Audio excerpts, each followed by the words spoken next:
오일 파스텔이라고 오일 파스텔로 그려져 있어요. 근데 옆에 건 믹스드 메디아라고 그 파스타 또 아크릴 유화까지 해서 그러니까 왜 그렇게 섞어 쓰냐면 빨간색에도 그 많은 종류들을 표현하려다 보니까 그 섞음으로써 이제 새롭게 보여지는 어떤 효과를 얻을 수 있어서 이제 그렇게 한 거고요. 또 옆으로 가면 수채화로 단숨에 그려본 수채화로 했고요. 요것은 이제 사과를 그리면서 그 이 리듬감을 나타낸 거예요. 이것도 오일 파스텔인가요? 예, 요것도 오일 파스텔. 요것도 오일 파스텔인데요. 이제 흰 벽에 스쳐 지나가는 듯, 없는 듯 이렇게 있고, 지금으로부터 보실 건 이제 이 제명이 햇빛 사냥이에요.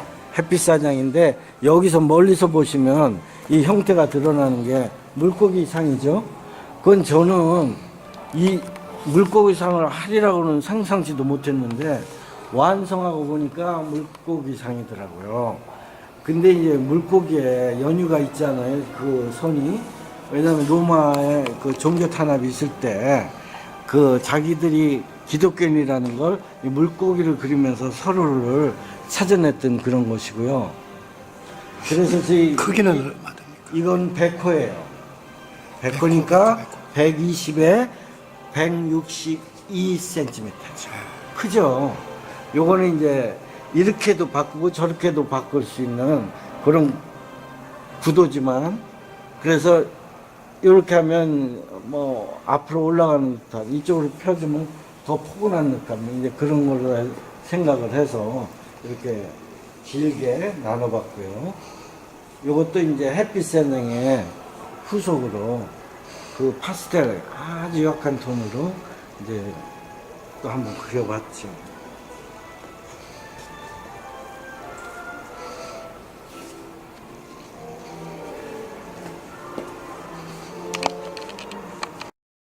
이것은 애당초 목적이 365점이에요. 그 중에서 이제 2점만 뽑았는데, 이것은 이제 그 365점 하면 1년이 365일이잖아요. 근데 이제 그것을 또 다 붙여놓으면 하나의 그러니까 1년이라는 세월이 되죠. 근데 이제 여기에서 특이한 점은 이제 서양에서는 이 배경을 뭐든지 채우는 것이 상식으로 되어 있는데, 저 같은 경우는 이제 그 사과에만 중점적으로 하고 이 배경 색깔을 완전히 이렇게 차이나게. 근데 이런 이런 테크닉이 바로 제가 아이콘을 배우면서 도입된 부분이에요. 이제 이제 아이콘은 여기 이제 검은 금으로 입히지만, 여기서는 저는 어렸을 때 저희 집이 기와집인데 그 병풍바위라고 우리 뒷산에 가면 그 같은 시기에 올려놓은 그 기와장의 색깔들이 그렇게 다양한지 몰랐어요. 근데 이제 그거에 옛날 생각이 떠오르면서 이게 삽입됐고요. 이제 그림에는 조건들이 있잖아요. 그러니까 그 조건들이 이 작은 그림 속에서도 제대로 표현됐다고 해서 이제 저와 이 그림으로 이제 학교 졸업하고 이 그림으로 처음, 그러니까 365점을 붙여서 한 점으로 전시를 해서 큰 좋은 반응을 얻어가지고 이걸로 제가 그냥 기성 작가로 올라가 버렸어요. 그러니까 고민은 많이 하고 7년 걸려요. 7년 걸렸어요. 그리고 이제 또 이쪽으로 오시자면 이거 오일 파스텔로 재료는 오일 파스텔인데, 설을 이용해서 그 변화 있는 그 자태를 이렇게 가벼운 마음으로 이렇게 옮겨보는 시리즈로 색종이마다 했는데, 여기서는 보여주는 건 검은색, 파랑색, 회색 세 종류네요. 이것도 색깔 종류별로 하면서 이제 색깔의 서로의 조화, 그러니까 하모니죠. 그걸 만들기 위해서 또 공부하는 의미에서. 그리고 저는 이런 걸 하면서도 학생들을 제 전시에 오면 학생들이 도움이 될 수 있게끔 항상 그런 생각을 하는 편이에요. 이건 이제 120에 120이니까 100호죠. 이거는 이제 제목이 뭐냐면 사랑, 믿음, 소망이에요. 근데 이제 가장 원색에 그 도색과의 상반되는 관계에서 오는 또 다른 조화, 그걸 하기 위해서 이렇게 큰 작업을 해본 적이 있고요. 재료는 뭡니까? 이건 유화죠. 유화의 캔버스니까 다 한색. 이쪽으로 오면은 이제 그 제목이 뭐냐면 과일 풍년 축제라고 해가지고 이제 이것도 시리즈입니다. 시리즈로 딱 돼 있어서 이제는 놓고 하는 것보다는 이제 자유롭게 하늘에 띄워봤죠.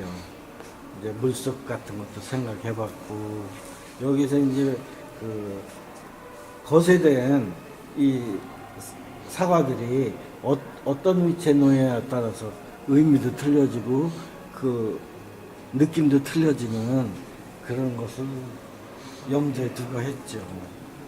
아까 보신 100호짜리 세 개로 된 햇빛 사냥이라는 그거에 요건 익투스라고 그리스어인데 고대 그리스어예요. 익투스라는 물고기를 그리스에서는 고대 히라보에는 익투스라고 하죠. 물고기. 이건 좀 큰 사과들을 이걸 만들게 된 건 저는 병원을 생각했어요. 환자들이 위로받고 힘을 얻고 에너지를 받을 수 있는 무슨 방법은 없을까 하다가 이 원색의 사과, 가장 우리가 먹고 가장 가까운 사과들을 통해서 자기를 한번 성찰해 보는 건 어떨까 그런 생각하고 그림자가 어둠 속에서 이게 사과가 조용히 있다는 그 자체로도 어떤 위안이 되지 않을까. 그래서 제가 전시할 때 많지는 않지만 여러 명의 그 사람들이 이 그림 앞에서 앉아서 생각을 하더라고요. 그래서 왜 그러셔요? 그랬더니 앉고 싶고 여기에 쌓여 있다는 게 이게 원래는 방 하나에 걸려 있던 그림이에요. 거기서 조용히 사색하면서 기운은 없는 것 같다고 그런 얘기를 하더라고요. 그래서 저는 그런 얘기를 절대 안 했는데 제 의도와 너무 맞아서 저도 반갑고 고맙고 그 예술의 힘이 또 이런 쪽에도 이렇게도 영향을 줄 수가 있구나 해서 아주 흐뭇했던 그런 작업들입니다. 그리고 이건 사과 풍년 축제로 해서 그 작고 크고 그리고 떠오르고 내려가고 그 조화스러운 그 단계를 내정을 통해서 또 생각을 좀 정리해서 옮겨봤고요. 이 내점이 끝나면서 이제 거세되지 않는 자연 속에 매달려 있는 사과를 이제 그리게 되죠. 그러니까 이제 이제 거세 쪽에서 자연 그대로 또 빛에 의한 의도적인 거 이제 제 단계별로 또 제가 구상하고 있는 게 있답니다. 다음 전시에 그런 것도 좀 보여드리도록 최선을 다하겠습니다.